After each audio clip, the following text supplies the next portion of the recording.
Now the latest on that DeKalb 911 investigation. DeKalb County's public safety director now confirms he is investigating how dispatchers and paramedics handled this latest call. It is the fourth call in the last few months to raise questions about DeKalb County's 911 response. Channel 2 investigative reporter Jody Fleischer has been following this story since January and used a Freedom of Information request to get a hold of this latest call.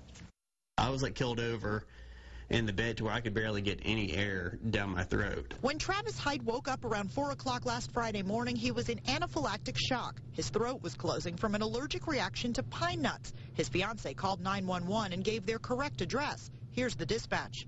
1468 Briarwood Drive, Carlisle Woods apartment. We're off of Briarwood Road, not Drive. The paramedics quickly realized the address was wrong, but dispatchers didn't correct it for at least 6 minutes. Briarwood Road, not Drive. 10-4, and whose immediate would that be, please? That's going to be in one's immediate. You can go ahead and go in service. By entering the wrong address, the dispatcher's computer showed Fire Station 1 was closest. She canceled the Station 8 paramedic, who was already on her way. But that paramedic was persistent and realized Fire Station 2 was much closer. I just conversed with Engine 2, who states that Carlisle Woods apartment is located in their immediate on Briarwood Road. They went back and forth over the radio for about 20 more minutes. The dispatcher never actually called Station 2, just a mile from Travis's apartment.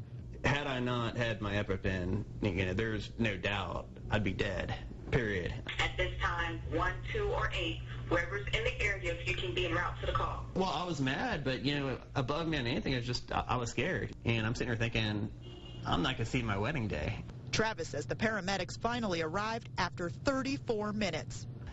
You really start to question whether or not you can even truly count on them in an emergency. Well, Travis told Jody he actually gave himself a shot to save his own life.